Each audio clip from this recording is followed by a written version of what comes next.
नमस्ते, जय हिंद विद्यार्थी मित्रांनो. मिस्टर अक्षय बळे S-P-P-you exam update या यूट्यूब चॅनलमध्ये आपणा सर्वजणांचं स्वागत आहे. या व्हिडिओमध्ये आपण फर्स्ट इयरचे जे विद्यार्थी 2024 क्रेडिट पॅटर्नला आहे आणि ज्या विद्यार्थ्यांनी कॉमर्समधून ओई म्हणजे open elective material accounting and inventory control हा विषय सिलेक्ट केलेला आहे. तर या विषयाच्या क्वेश्चन पेपरचा फॉर्मॅट आपण बघणार आहे. तसेच स्टडी पर्पजसाठी काही इम्पॉर्टंट क्वेश्चन्स देखील आपण या ठिकाणी देणार आहोत.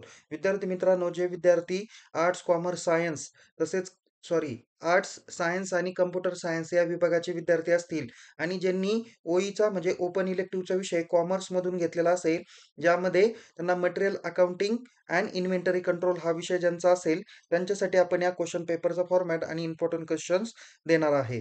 विद्यार्थी मित्रांनो, यामध्ये आपल्याला माहिती आहे की या विषयाची विद्यापीठाची परीक्षा एकूण 35 मार्काची होत असते. यासाठी तुम्हाला 2 तासाचा टाईम अवधी देण्यात आलेला आहे आणि परीक्षेसाठी तुम्हाला पासिंग होण्यासाठी किमान 14 मार्कांची आवश्यकता आहे. या विषयाची क्वेश्चन पेपर फक्त आणि फक्त इंग्रजी माध्यमातून येणार आहे. मी सरतेशेवटी तुम्हाला जे विद्यार्थी आमच्या विश्वलता महाविद्यालयाचे असणार आहे, त्यांच्यासाठीचा क्वेश्चन पेपरचा फॉर्मॅट कसा असणार आहे, ते देखील या व्हिडिओच्या सरतेशेवटी सांगणार आहे. जो आज पर सिलेबस विद्यापीठाचा असणार आहे, तो कोणता आहे, तो या ठिकाणी मी तुम्हाला सांगणार आहे किंवा या सिलेबस पद्धतीने क्वेश्चन पेपरचा फॉर्मॅट काय आहे, तो मी या ठिकाणी तुम्हाला सांगणार आहे. तर विद्यार्थी मित्रांनो, तुम्हाला प्रश्नपत्रिकेत एकूण 5 प्रश्न विचारले जाणार आहेत. त्यातील क्वेशन नंबर 1 आणि क्वेशन नंबर 5 हा तुम्हाला कंपल्सरी सॉल्व्ह करायचा आहे. तर रिमेनिंग जे काही क्वेशन्स आहे म्हणजे question number 2nd, 3rd, 4th अशा 3 प्रश्नांपैकी कोणतेही 2 प्रश्नांची उत्तरं तुम्हाला सॉल्व्ह करायची आहेत. ओके. सो या ठिकाणी तुम्हाला जी काही क्वेश्चन पेपरचा फॉर्मॅट दाखवलेला आहे, तर एकूण 35 मार्कासाठीचा हा फॉर्मॅट आहे. ज्यामध्ये टोटल 5 प्रश्न असतील. त्यातील पहिला प्रश्न जो काही आहे, तो फिल इन द ब्लँक्स 5 मार्कासाठी असेल. त्यानंतर क्वेशन नंबर 2nd हा ब्रॉड क्वेशन किंवा थिअरी क्वेशन चॅप्टर नंबर 1 वर 10 मार्काला राहील. त्यानंतर क्वेशन नंबर 3 हा theory question chapter number 2nd वर 10 मार्काला राहील. तर क्वेशन नंबर 4 हा right short notes on all topics राहील. म्हणजे जे काही 2 चॅप्टर दिलेले आहे, या दोन्ही चॅप्टरवर तुम्हाला शॉर्ट नोट्स विचारल्या जातील. त्यापैकी कोणत्याही 2 शॉर्ट नोटची उत्तरं लिहायची. यासाठी तुम्हाला 10 मार्क्स आहे. तर क्वेशन नंबर 5 हा न्यूमेरिकल प्रॉब्लेम चॅप्टर नंबर 1 आणि चॅप्टर नंबर 2 वर आधारित विचारला जाणार आहे. दोन्हीपैकी कोणताही प्रॉब्लेम विचारला जाईल. यासाठी 10 मार्क्स आहे. असे मिळून टोटल 35 मार्कासाठीचा हा क्वेशन पेपरचा फॉर्मॅट आहे. त्यातील पहिला आणि 5वा प्रश्न कंपल्सरी सॉल्व्ह करायचा म्हणजे त्यासाठी 5 आणि 10 15 मार्क भेटतील. तर question number 2nd, 3rd, 4th यापैकी कोणतेही 2 प्रश्न म्हणजे 20 मार्क त्या ठिकाणी होतील. म्हणजे 15 + 20 35 मार्क या ठिकाणी होतील. जे विद्यार्थी विश्वलता महाविद्यालयाचे आहेत त्यांच्यासाठीचा क्वेशन पेपरचा फॉर्मॅट थोडासा वेगळा करण्यात आलेला आहे. ओके. सो इथे तुम्हाला जे काही क्वेशन नंबर 2nd, 3rd मध्ये जे काही ब्रॉड क्वेशन विचारले जातील, तर ते कोणकोणते विचारले जाण्याची शक्यता आहे? तर नंबर 1 की explain in details functions of purchase department. Okay. Purchase डिपार्टमेंटचे कोणकोणते फंक्शन्स असतात, ती तुम्हाला या ठिकाणी लिहायची आहे. नेक्स्ट आहे explain in details purchase procedure. Okay. Purchase procedure कशा पद्धतीने आहे किंवा सायंटिफिक पर्चेस प्रोसिजर कशी असते, ती या ठिकाणी लिहायची आहे. नेक्स्ट आहे explain store keeper duty and responsibility किंवा परीक्षेत प्रश्न विचारला जाईल, explain in details duties and responsibility of store keeper. Okay. Next आहे explain the concept of classification and codification of material, explain its advantages. त्यानंतर पुढचं आहे explain in details methods of pricing of material issue. म्हणजे यामध्ये LIFO, FIFO किंवा weighted average method, simple average method अशा जे काही मेथड दिलेल्या आहे, त्या मेथडवरती तुम्हाला ब्रॉड क्वेशन विचारला जाऊ शकतो किंवा स्पेसिफिक एक दिलं जाईल. Explain the concept of first in first out, explain it advantages and limitation असा पण तुम्हाला प्रश्न कदाचित परीक्षेला विचारला जाण्याची शक्यता आहे. असेच वेगवेगळ्या जे काही मेथड्स आहेत, त्या सर्व मेथड्सवरती असे प्रश्न तुम्हाला दिले जाणार आहेत. ओके. तर या पद्धतीने ब्रॉड क्वेशन्स आहे. त्यानंतर आपण पुढचा जो काही ब्रॉड क्वेशन पुढचे जे काही आपण क्वेशन नंबर 4th मध्ये तुम्हाला जे काही प्रश्न विचारले जातील, ते आहे इम्पोर्टंट शॉर्ट नोट्स. ओके. त्यामध्ये तुम्हाला पहिले आहे bin card and store ledger. दुसरा आहे reasons for discrepancy in stock items. तिसरे आहे important consideration in selection of material pricing method. त्यानंतर चौथी आहे जे 4, 5, 6, 7, 8 दाखवलेले आहे. पहिले 3 हे फक्त तुमचे चॅप्टर नंबर 1 वर आधारित आहे आणि 4 पासून खालती जे दाखवलेले आहे ते चॅप्टर नंबर 2nd वर आधारित दाखवलेले आहे. ओके.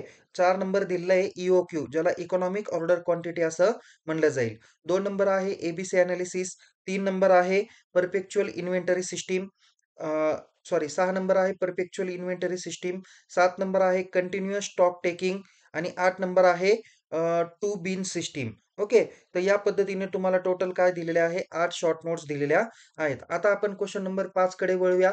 कोणत्या चॅप्टरवरती कोणकोणते प्रॅक्टिकल प्रॉब्लेम विचारले जातील. तर यामध्ये दाखवलेलं आहे practical problem or methods of pricing of material issue. यामध्ये तुम्हाला दाखवलेले आहे की FIFO method, LIFO method, simple average method, weighted average method. तर यापैकी कोणत्याही एका मेथडवरती तुम्हाला प्रॅक्टिकल प्रॉब्लेम विचारला जाईल. नंतर आपण पुढे बघणार आहोत की न्यूमेरिकल प्रॉब्लेम चॅप्टर नंबर 2 वर कोणते विचारले जातील.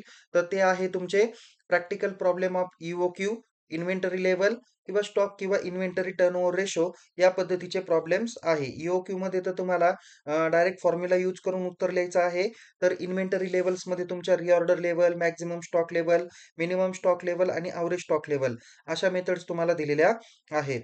तर इन्व्हेंटरी टर्नओव्हर रेशोमध्ये तुम्हाला वेगवेगळे रेशो तुम्हाला कन्सिडर करावे लागतात, ज्यामध्ये कॉस्ट ऑफ मटेरियल कन्झ्युम, त्याच्यानंतर तुम्हाला एव्हरेज स्टॉक, त्यानंतर पुढचं inventory turnover ratio in times आणि inventory turnover ratio in days असे तुम्हाला फॉर्म्युले यूज करून उत्तर सॉल्व्ह करावं लागणार आहे. तर विद्यार्थी मित्रांनो, या पद्धतीने युनिव्हर्सिटीच्या क्वेश्चन पेपरचा फॉर्मॅट आणि बाकीची माहिती या ठिकाणी इम्पोर्टंट क्वेश्चनची मी दिलेली आहे. आता जे विद्यार्थी विश्वलता महाविद्यालयाचे आहेत, तर त्यांच्यासाठी कशा पद्धतीने क्वेश्चन पेपरचा फॉर्मॅट राहील.